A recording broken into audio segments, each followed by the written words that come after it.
vamos a cederle la palabra a la maestra Teresa Antonio Morales del estado de Michoacán. Un aplauso también para ella.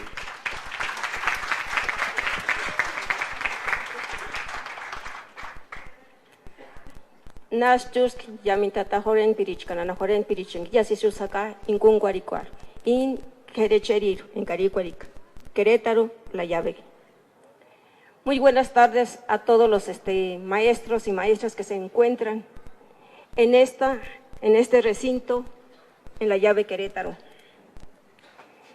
Más que nada, aquí lo que voy a tratar es sobre la experiencia que he tenido en el transcurso del trabajo dentro del PANAEC. Viendo todo de lo que se ha visto y de lo que se ha platicado aquí, yo trataré de platicar un poco cuando hablamos del materialismo dialéctico, que es muy importante y que esto fortalece mucho a todas las etnias. ¿Por qué fortalece? Porque para nosotros, antes de la conquista, no era nuestra religión lo que hoy es el catolicismo. Nuestros dioses no eran ninguna imagen, nuestros dioses era la naturaleza. Hablemos del sol, de la madre tierra, del viento y del agua. Esos eran nuestros dioses. Por lo tanto, nosotros no podemos decir si estamos fingiendo o no fingiendo, estando en un materialismo dialéctico. ¿Por qué? Porque yo podría decir que nos queda como el anillo al dedo. Entonces, dentro de esa, más que nada, nos gustaría que en nuestro país, México, todos entendiéramos hablar las diversas lenguas que están dentro de nuestro territorio, que una de ellas es el purépecha, en la cual pertenezco, el otomí, el mazahua, de una de tantas que existe en nuestro país. Entonces, por lo tanto, digo que el PANAEC nos ayuda a ir fortaleciendo nuestras raíces de nuestros ancestros, que son muy importantes esas raíces, que nos lleva a ir fortaleciendo y en donde nuestros antepasados siempre nos enseñaron lo que es la honestidad, el respeto, y en donde el respeto no nada más es entre iguales, entre humanos, sino se habla de la naturaleza, respetar lo que es la naturaleza, es lo más importante, porque lo más importante para nosotros es la madre tierra, es donde nacimos y es a donde vamos a regresar, porque el día que nos vayamos de aquí, ahí regresamos.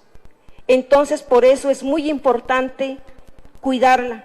Cuando hablamos de la parte ecológica, hablamos todo eso, es por eso que debemos de respetarla. Todo lo que ha hecho la humanidad, sin pensar en ella, es nuestra propia arma que hemos elaborado. Entonces, para esto, nosotros ir fortaleciendo nuestra lengua, hablamos de nuestra cultura. Dentro de nuestra cultura, para poder fortalecerla, es muy importante la lengua. Sin la lengua no podríamos fortalecer nuestra cultura, porque dentro de la lengua podremos nosotros crear lo que es la música. Lo que es la música, también igual lo que es la medicina, lo que son los alimentos. También igual estaríamos viendo que es muy importante ver los principios que practicaban nuestros ancestros, no como ahorita decimos los valores, que los valores nos trajeron de otro país. Entonces, para nosotros eran los principios. Dentro de esos principios está el respeto a quien se respeta primero, es a la autoridad si estamos hablando de una comunidad. Por eso cuando les hablo de que nos queda como el anillo al dedo el PANAEC, porque en todas las comunidades se inicia con una asamblea comunitaria. Son los acuerdos que se deciden ahí y son los acuerdos que se deben de respetar. Entonces, pasándolo a nivel escolar, hacer una asamblea comunitaria, eso está bien vista por los padres de familia, porque se está tomando en cuenta a ellos para el trabajo escolar, para la formación de sus propios hijos. Entonces aquí no hay de que digan, no, pues es de otra manera, sino que se está tomando en cuenta ellos dentro de una asamblea, que es algo que al alumno se le tiene que ir enseñando, porque es algo que lo va a poner en práctica en su vida. De acuerdo a cómo va creciendo, tiene diferentes actividades dentro de la comunidad. Por lo tanto, el alumno ya va creciendo con todo eso, va fortaleciéndose de esa manera. Entonces, para platicarles un poco más cómo llevamos lo que es el PANAEC o el programa en escuelas más que nada bilingües, hablando un poco de lo que es el desarrollo lingüístico, nosotros iniciamos lo que es una palabra generadora. Es muy importante hablar de una palabra generadora donde partimos la enseñanza. Esa palabra generadora no la vemos nada más en español, sino la tenemos que ver en ambas lenguas, que en este caso sería el purépecha. Si yo, por ejemplo, voy a hablar primeramente, voy a hablar algo de lo más simple. Si yo les digo a los niños, vamos a empezar a hablar con Xumatacua, yo empiezo con eso. Muchos van a decir que es el molcajete. Entonces, dentro del molcajete, yo voy a encontrar todas las características de qué está hecho, qué contiene, por qué se trabaja con eso, por qué no con una licuadora. Entonces al niño se le hace ver muchas cosas, y esto debe ser en bilingüe, no nada más en español. Entonces el niño tiene que hacer desde allí, siendo tan pequeño, tiene que hacer desde primer año su investigación, porque tiene que pasar todo esto en su casa. Por lo regular, en nuestras comunidades o en donde estoy, es una comunidad ya monolingüe en español. Los únicos que hablan el purépecha son los abuelitos. Dentro de ellos, entonces ellos hacen la investigación, los pequeños, con los abuelitos. Nos llevan toda la investigación, ellos exponen. Entonces, ¿qué es lo que hacen con esto, con la palabra? Los conceptos. ¿Qué estamos haciendo con el concepto? Lo estamos contextualizando. Y después se ve el concepto. ¿Qué quiere decir el molcajete? ¿Para qué? Si todo. Entonces, para el niño, todo eso se va ampliando. Se va ampliando su vocabulario y es más fácil de entender y a la vez aprender el purépecha, porque eso es lo que estamos haciendo, volverles a enseñar su lengua, que debería de ser su lengua materna. Dentro de eso se van volviendo a hacer los campos semánticos. ¿Cuáles son los campos semánticos? En este caso, si estamos hablando del molcajete, entonces sería campos semánticos de la cocina. Igual el alumno tiene que buscarme todas las palabras en purépecha de la cocina. Después de allí, ¿qué vamos a hacer ahorita para que el niño vaya generando más y hablando más en purépecha o de manera bilingüe? El niño busca leyendas sobre el molcajete, investigando con sus abuelitos. Pero igual vamos a hacerle un cuento al molcajete, vamos a hacerle una trabalengua al molcajete, vamos a hacer música al molcajete. Todo esto gira alrededor, donde al niño le queda muy claro de qué es lo que estamos viendo. Dentro de eso, entonces, ¿qué es lo que va a hacer? El niño tiene que hacerlo de forma bilingüe, ¿sí? De forma bilingüe tiene que hacer. Lástima que no traigo los textos de los niños, pero ellos han hecho textos que tengo como pequeños libros, son leyendas, cuentos en ambas lenguas, que es en español y en purépecha. De esa manera, ellos van logrando de nueva manera a fortalecer su lengua. Ellos van logrando a integrarse. Entonces, cuando yo hablo de una palabra generadora, es porque no solamente estoy viendo lo que es, en este caso, el desarrollo lingüístico integral, sino también vamos a ver lo que es matemáticas. Por ejemplo, si yo veo el molcajete, ¿cuál es la circunferencia? Si veo matemáticas, según el grado que sea. Entonces, ¿cuál es la circunferencia que tiene? El niño tiene que sacarle la circunferencia para sacar de allí. Entonces, ¿cuánto pesa el molcajete? ¿Cuánto pesa su manita del molcajete? ¿De qué está hecho? ¿Cuáles son los minerales que en ella contiene?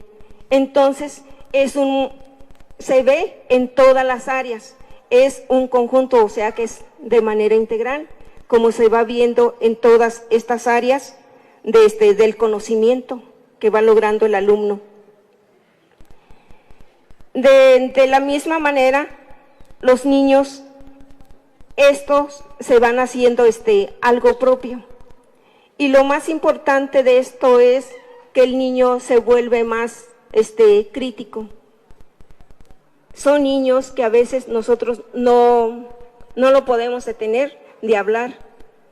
Son los que te dicen, si uno se equivoca, simplemente ayer decía, a veces tienen más palabras ya que uno, entonces ellos dicen, esto no es así, maestro, esto es de esta manera, te equivocaste aquí, pero son por las herramientas que van, los niños que ya van saliendo casi en quinto y en sexto, son niños ya que ellos mismos estudian, podría decir como que si fueran autodidactas, ¿sí? Ya no necesitan del maestro, siempre y cuando se lleve con este programa, porque con el otro, con lo que es la reforma, ahí lo único que hacemos es callarlos y obedece lo que yo te digo. En cambio, con lo que es lo del PANAEC, es muy diferente. Entonces los alumnos cuando van terminando ahí, se van a la secundaria. Tuvimos el cuidado nosotros de tener, no perderles la pista, ir viendo a los niños, irles preguntando, ir a la escuela donde ellos llegaron, a ver qué pasó con ellos. Entonces a nosotros nos dio mucho gusto porque es una escuela muy pequeña, no es una escuela muy grande, es una escuela, se podría decir tridocente, donde se atiende de 2 grupos por maestro. Entonces, al llegar en una secundaria, ahí nos damos cuenta que es un alumno que jamás está callado, siempre está preguntando. Para esto, esa alumna fue castigada. ¿Por qué? Porque era alguien que preguntaba, era alguien que no dejaba que le impusieran que eran así las cosas cuando ella investigaba. Entonces, viendo todo eso, pues sí se habló con el maestro cuál era la situación de ese problema, pero esta alumna siempre estuvo en el cuadro de honor. Los 3 años que estuvo en la secundaria, siempre logró estar en el cuadro de honor. ¿Sí? Por su forma que ya llevaba de ese primer año de primaria. Entonces, pues ahorita no sabemos cómo le va a ir en la preparatoria, pero hasta donde nosotros sí vemos, es un buen avance o muy buen trabajo que se hace con el programa alternativo, lo que es el PANAEC, o en nuestro estado en otra manera, lo que es el PDCEM, con el que se trabaja con esos niños. Y pues hasta ahorita, a nosotros como maestros, educadores populares y de comunidades indígenas, no nos queda más que seguir adelante con esto. Y yo creo que hemos encontrado el camino para seguir fortaleciendo nuestras comunidades y seguir aglutinando a compañeros maestros que así quieran trabajar, porque no todos van a quererlo trabajar. ¿Por qué? Porque no es tan fácil integrarse al trabajo. Todos quieren lo más fácil. Entonces, es por eso que no todos estamos aquí, ¿sí? Porque no todos nos integramos a un trabajo. Si todos nos integráramos a un trabajo, a lo mejor esto no sería novedoso, porque todos estaríamos ahí. Pero pues seguiremos haciendo el trabajo. Tal vez podrían ser que sean los semilleros, unos de cada estado o de diferentes estados, que pudiéramos estar logrando y estar levantando esa llama de fuego, que es lo que adoraban nuestros antepasados, es la vida la llama del fuego. Y ahora veamos esto, nuestra cultura, como una vela que no se quiere apagar y que nosotros no lo dejaremos que se apague. Seguiremos sembrando en nuestros niños, en nuestras comunidades, para que esto jamás se llegue a apagar. Dejar algo en nuestros niños que vienen, para que ellos vayan fortaleciendo en otras generaciones que vengan. Ir transformando la vida de nuestros hermanos indígenas. Y no siempre decir o estar a un lado como decimos, ¿por qué? Siempre hemos sido discriminados por ser indios, por no saber hablar bien el español, porque yo les diría que a mí me cuesta trabajo hablar en español. Si a mí me dijeran, habla en purépecha, sería otra cosa, ¿sí? Y eso es lo que pasa. Por eso los padres de familia muchas veces dicen, mejor que mi hijo ya no hable el puré, porque somos muy maltratados, ellos pasaron por ahí. Pero estamos tratando de decir que eso no es cierto, que luchemos por quienes somos, luchemos por nuestras raíces, luchemos por la raíz de nuestro país, que es México, si es que en verdad amamos a ella, y creo que quedamos pocos, pero que sigamos adelante. De la misma manera, invitarlos a todos ustedes, ya lo decía la maestra Estela, no tuvieron esa fortuna de nacer en una comunidad que se habla la lengua, una lengua originaria, pero sí invitarlos a que pueden lograr y aprender a hablarlo, que un día entre ustedes y nosotros nos entendiéramos en varias lenguas. Si yo hoy hablo el español y el purépecha, quisiera un día aprender a hablar lo que es el mazahua o el otomí o otras lenguas. Primeramente, reconocer las lenguas de mi país para después pasar a otra lengua de otro país y no siempre estar pensando, voy a aprender a hablar inglés, cuando el inglés no es de mi país, el inglés no es la raíz de México y nosotros debemos de ver primero lo que es México para poder aprender otras lenguas de otros países y así lograr ser grande y transformar nuestro país, ya que nuestros gobernantes no lo hacen, entonces hagámoslo nosotros. Eso sería una invitación para todos los que están hoy.